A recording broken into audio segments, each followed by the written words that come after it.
Bonsoir et bienvenue dans cette nouvelle édition d'Info Soirée. On y va pour le sommaire. Troisième arrestation cet après-midi dans l'enquête sur la saisie record de drogue à Pointe-aux-Canonniers. Il s'agit de Nitesh Gorobi, frère du principal suspect. L'ICAC a démarré son enquête sur le volet de blanchiment d'argent dans le sillage de cette affaire. L'usine de traitement de poissons de la famille perquisitionnée dans le nord de l'île. 2 bateaux saisis, détail avec Jean-Luc Émile dans un instant. Pendant ce temps, les enquêteurs soupçonnent un lien entre la saisie record de 3,6 milliards de roupies de drogue et le yacht Moonshine intercepté au large de Poudre d'Or il y a 13 jours. Le bureau du Speaker initie une enquête après la polémique entourant la ministre Kalpana Kunjusha suite à la circulation d'une vidéo sur Facebook, vidéo dans laquelle des propos jugés injurieux auraient été tenus à l'Assemblée nationale hier. À la une également, le temps pluvieux de retour ce soir, des risques d'accumulation d'eau à prévoir selon la station météo de Vaqua. 25 ans déjà depuis que Sir Gaëtan Duval a tiré sa révérence, ce soir on revient sur les derniers moments de cette figure emblématique de la politique à Maurice avec Jagdish Jaipal. Et puis Bad Batch, c'est la nouvelle série d'animation de l'univers Star Wars à découvrir. Le volet blanchiment de l'enquête entourant la famille Gorobi a démarré. L'ICAC a procédé à l'arrestation de Nitesh Gorobi. Il a été entendu pendant de longues heures par les enquêteurs de l'ICAC et il a participé à une perquisition à Triolet à son usine de traitement de poissons, le Northern Seafood. Ensuite, 2 bateaux de cette famille, l'un dans la baie de Montchoisy et l'autre à Grand Bay, ont été saisis par l'ICAC. Jean-Luc Émile est en studio. Bonsoir. Bonsoir Chevani. Vous revenez de cette longue journée de perquisition, 2 bateaux saisis et une arrestation, Jean-Luc. Oui, Nitesh Gorobi, après avoir été convoqué à l'ICAC dans la journée, a été d'abord emmené, comme vous l'avez dit, dans son usine de traitement de poissons à Bonaire Road, à Triolet. L'équipe des enquêteurs du l'ICAC a procédé à la saisie de plusieurs documents. Les enquêteurs sont d'ailleurs ressortis avec une boîte remplie de dossiers. Incriminants ou pas, ils devront maintenant éplucher ces documents. La famille Gorobi est engagée dans le business de poissons. Elle a obtenu ses permis du ministère de Sudir Modou pour ses activités. Et après la perquisition au bâtiment de la Northern Seafood, les enquêteurs se sont dirigés à la plage publique de Montchoisy. Un hors-bord de la famille mouille à cet endroit, le Legends. Le bateau a été identifié en présence du propriétaire Nitesh Gorobi. Il sera remorqué jusqu'à Port-Louis dans la nuit pour les besoins de l'enquête. Le hors-bord utilisé pour la pêche au gros. Cette première saisie sera suivie d'une deuxième, l'Highlander, qui est dans les eaux de Grand Bay. Le bateau sera lui aussi gardé non loin du poste des gardes-côtes dans la capitale. L'ICAC a obtenu les ordres de saisie de la cour aujourd'hui en attendant les attachment orders. Nitesh Gorobi, arrêté, sera entendu demain matin en compagnie de son homme de loi, Maître Rajpentia. Il devra par la suite comparaître au tribunal. Ce volet de l'enquête de l'ICAC Chivani concerne l'aspect blanchiment d'argent. Une autre enquête, celle-là par là-dessous, s'intéresse au volet du trafic de drogue. Jean-Luc Émile, merci pour toutes ces précisions. Y a-t-il un lien entre la saisie record de 3,6 milliards de roupies de drogue et le yacht Moonshine intercepté au large de Poudre d'Or le 21 avril dernier? C'est ce que les limiers de la brigade antidrogue tentent de savoir. Selon les premiers éléments de l'enquête, le colis de drogue retrouvé à Pointe-aux-Canonniers dimanche dernier avait été tout récemment dissimulé sous terre. Les enquêteurs sont tombés sur 243 kilos d'héroïne et 26 kilos de hashish. Des prélèvements d'ADN ont été effectués par la Scene of Crime Office pour comparer les empreintes génétiques avec celles des membres de l'équipage placés sous stricte surveillance à Maurice, chez Adjadou. Le Moonshine a été retrouvé non loin de l'île Ronde le 21 avril dernier et les explications de l'équipage n'ont pas convaincu les enquêteurs de la brigade antidrogue. Les 5 hommes, 4 malgaches et un Seychellois qui se trouvaient à bord ont expliqué qu'ils avaient quitté Madagascar 10 jours avant pour une campagne de pêche, mais en route, ils ont rencontré des soucis techniques. Sauf que là-dessous n'a retrouvé qu'une canne à pêche lors d'une fouille sur le yacht.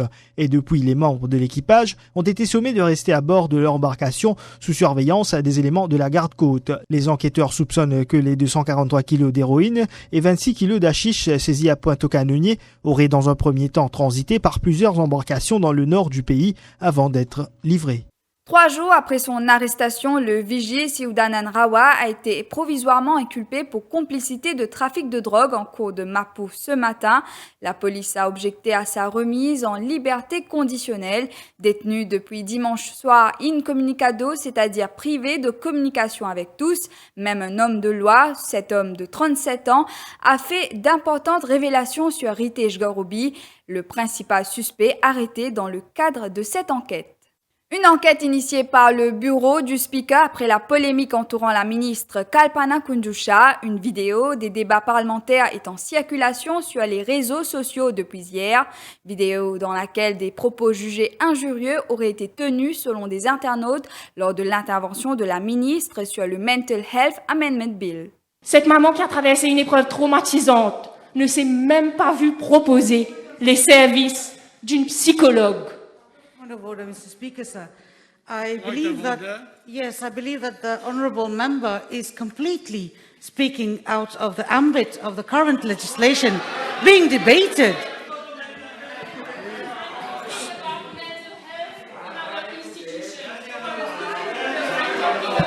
Mr. Speaker, sir. Have you? I'm talking about mental health in our institutions. Honorable Beranger, have you given your ruling? Yes. There is a point of order and you give the ruling.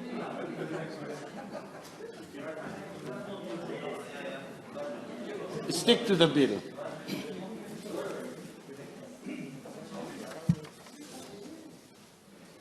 Le bureau du Speaker explique qu'une enquête a été initiée pour déterminer la véracité de ces allégations.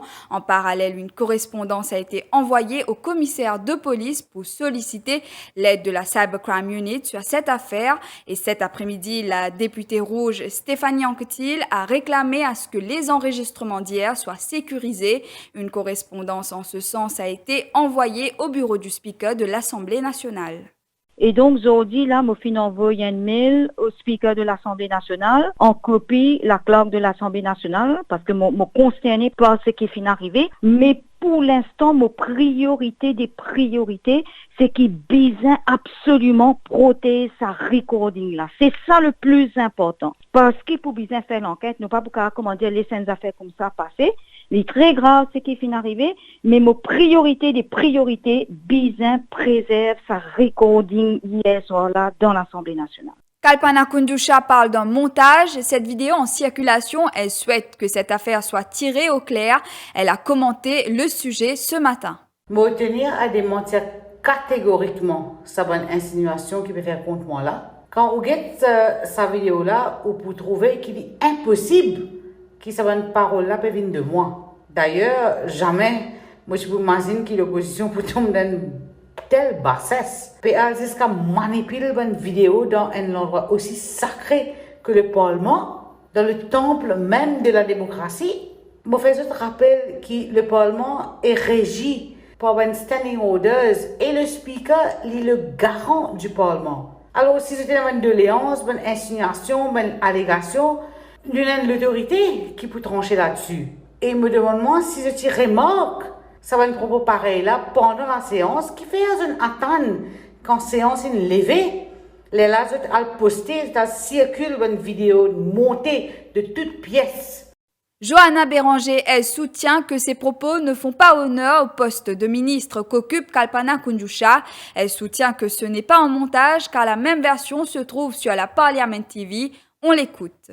Donc, mon fils entend à l'instant la ministre dire qu'il trouvait que c'est un montage qu'il fait, mais nous capable d'inviter à le Parliament TV et il est capable dans les mêmes affaires et il est capable même trouver qui ce micro devant lui et qui ce micro allumé. Mais comme d'habitude, vous connaissez, vous êtes faire menace, habitude du MSN, ça, qui veut faire menace pour prendre sanction. C'est ce droit, mais me penser avant tout, c'est Speaker qui besoin juger et qui besoin prendre sanction, qui besoin. C'est qui finit dire et c'est qui finit arriver, il me continue condamné, il reste déplorable parce qu'il bien connaît que la ministre qui peut interrompre moi à plusieurs reprises, une fois parce qu'il n'est pas qui peut comprendre, qui m'a peut dire, il peut croire, qu'il m'a peut condamner ce ministère alors qu'il m'a peut faire une suggestion, et deuxième fois, encore une fois, l'INSEE empêche-moi de faire une suggestion pour améliorer la loi mental health et pour améliorer le système de santé mentale. Fin arrive, ce qui est arrivé, il est bien triste parce que dans le Parlement, nous supposons donner l'exemple du respect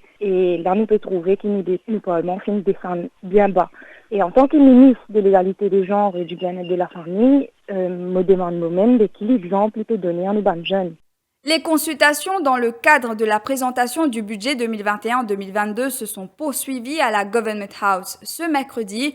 La plateforme Stop Violence contre Femmes a plaidé pour l'introduction du bracelet électronique pour renforcer le dispositif de protection des femmes. Sa porte-parole, Marie-Noëlle Elizac-Foy, affirme que les mesures existantes ne découragent en aucun cas un agresseur de s'en prendre à une femme ou à son ex-compagne, d'où l'importance d'un bracelet électronique. Nos principales propositions portent sur l'introduction d'un bracelet électronique. Comment on est capable de marcher? Il y a un bracelet qui peut porter à la fois par la femme qui fait une porte plainte et aussi il peut porté par l'agresseur. Ces deux bracelets-là pour bien relier à la station de police. Comme ça, il peut un élément dissuasif. L'agresseur peut réfléchir à 2 fois avant de pister ou harceler son ancien compagne. Je me rappelle qu'en janvier, nous avons perdu Annick Lafleur et en février, Ovachi Abota, toutes les deux tuées par leur ancien compagnon qui fit une agresseuse en pleine rue. Donc, c'est un réel problème parce qu'ils nous trouvaient qu'ils protection order passé l'année. Pas capable de mettre la police derrière chaque madame qui fait une porte plainte. Donc, bracelet électronique, il y a une vraie réponse pratique et efficace contre la violence que les hommes commettent envers les femmes. C'est important parce que nous avons beaucoup la loi, nous avons beaucoup de campagnes qui peuvent faire, mais sur le terrain, il y a une méthode de protection pour les femmes. Comme ça, une femme qui peut et a le courage quitte ce compagnon, il n'est pas obligé tout le temps de guetter sur les dos, guetter qui ça qui peut suivre. Il est capable de continuer sur la vie et move on. Donc ça, c'est important. Je vous retrouve après la pub.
Heartiest wishes from Vadilal on the auspicious occasion of Ramadan.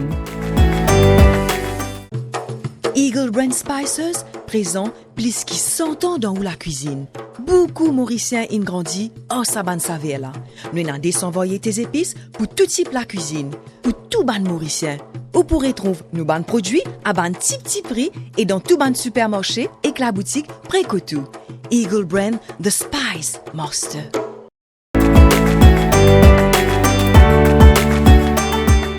Muaz आप सबको रमज़ान मुबारक की नेक ख्वाहिशात पेश करते हैं।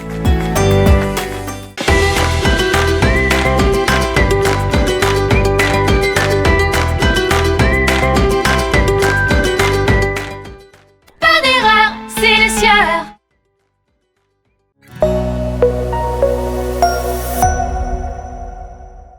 Parlons à présent du temps. Des risques d'accumulation d'eau sont à prévoir selon la station météo de Vakwa. De la pluie est attendue ce soir, conséquence d'un front froid qui s'approche de Maurice par le sud-ouest. Le sud, l'ouest et le plateau central seront principalement arrosés, le sol étant déjà saturé par les précipitations des derniers jours. Des fortes averses de courte durée pourraient provoquer des accumulations d'eau dans certains endroits. Une amélioration du temps est attendue vendredi après-midi. Parallèlement, le NEOC passe au niveau 2. Toutes les dispositions sont prises en raison des examens du SI et du HSI. Écoutez Pravin Raghu. Suite au communiqué spécial qui finit émis par la station de météo de Vakwa aujourd'hui, le National Emergency Operation Command fin activé et nous fin passe au niveau 2 cet après-midi.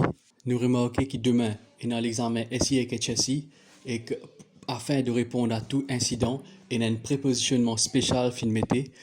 Côté énerban officier de la Special Mobile Force, National Coast Guard, pompiers, et même SSU et la police régulière. Le NEOC fait un appel au public pour assurer qu'il n'y ait pas d'obstruction dans un ban système d'évacuation de l'eau afin d'éviter toute accumulation de l'eau dans la cour. Joe, pour les intimes, ce Gaëtan aura été une légende. Sa mort a réuni des milliers de Mauriciens sur le trajet depuis Grand-Gaube jusqu'au cimetière de Saint-Jean. Ce 5 mai 1996, un journaliste s'en souvient. Jagdish Jaipal, bonsoir. Bonsoir, Shivani. À l'époque, vous êtes journaliste à la MBC, vous êtes le premier à arriver sur place et vous avez vu ce Gaëtan sans vie dans son lit. Racontez-nous ce moment. 5 mai 1996, c'est un retour dans le passé, dans l'histoire. Oui, j'étais peut-être le premier journaliste à arriver sur place à Grand-Gaube, parce que quand j'ai téléphoné à la MBC pour dire que Sir Gaëtan Duval était décédé, alors personne ne voulait croire. Alors là, un collègue du travail à Rolesou m'avait demandé d'aller voir sur place. Alors on avait envoyé un moyen de transport chez moi pour aller directement avec un caméraman. Quand je suis arrivé là-bas, j'ai vu Jean Juste qui était là. C'était un peu le confident de Sir Gaëtan. Et je lui ai demandé, la cour était très triste, il n'y avait personne. Mais dans une chambre, il y avait Hervé Duval, il y avait Xavier Duval et Ghislaine Henry, la sœur de Gaëtan Duval. Ils pleuraient dans la chambre et Jean Juste m'a emmené avec le caméraman dans la chambre à coucher de Gaëtan Duval. Et là, il a enlevé le drap et j'ai vu ce Gaëtan et comme si il a beaucoup souffert au moment de sa mort. C'était une grande tristesse et Madame Ghislaine Henry est venue me dire de ne pas filmer cette scène parce que la famille ne voulait pas. C'est un regret parce que j'aurais pu garder cette image de Sir Gaëtan sur son lit de mort. Et oui, Jagdish, 25 ans après, Sir Gaëtan demeure dans les esprits. Sir Gaëtan Duval était un admirateur de Napoléon, le petit caporal devenu empereur.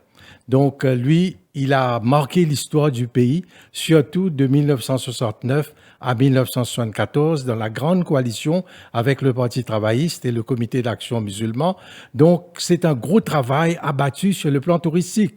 Je crois, il a laissé une marque indélébile sur le plan de l'industrie du tourisme. Donc c'est pourquoi on s'en souvient de lui. Ensuite, sur le plan politique, c'était un peu un enfant terrible, énigmatique. C'était un nom de cheval, énigmatique, qu'il aimait utiliser ce nom. Donc, c'est quelqu'un qui nous a constamment bouleversés, nous a marqué les esprits par ses meetings, par ses rassemblements. C'était un homme pas comme les autres, vraiment un homme d'exception sur le plan de la politique et aussi il fait partie d'une génération d'hommes très forts, donc ces hommes qui ont marqué l'histoire de par leur contribution au développement du pays. Jagdish Jaipal, merci beaucoup pour ce rappel historique. Adieu émouvant à Tony Dulekia ce matin. Ce lâcheur de 51 ans, employé à la Cargo Handling Corporation, a rendu l'âme hier après un malaise sur un bateau. Il laisse derrière lui 3 enfants. Proches et amis et fans ont tenu à lui rendre un dernier hommage aujourd'hui.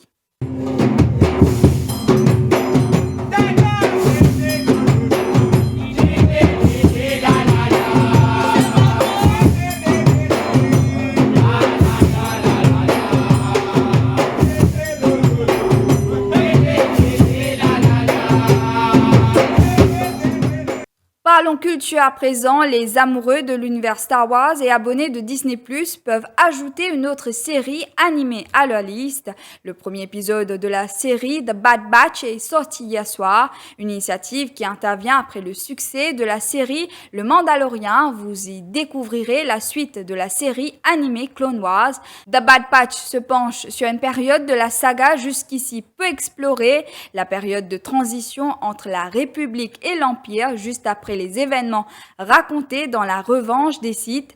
Une occasion pour les fans d'étendre leurs connaissances et de se divertir, mais aussi pour vous qui cherchez à découvrir un genre nouveau, car oui, c'est un dessin animé, mais les inspirations puisent dans l'univers du cinéma, du passé, western et films de samouraï.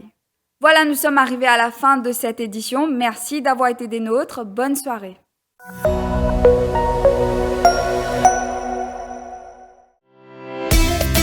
Vous pensez déjà à un succulent Briani pour la fête Eid al-Fitr aux pâtisseries turques Orange Blossom? Nous vous recommandons de placer vos commandes le plus tôt possible. Contactez-nous par WhatsApp au 5 818 6002 pour vos commandes de Briani et Kabsa et 5 794 39 73 pour les pâtisseries turques. Adali, rue Labordonnais, Port-Louis.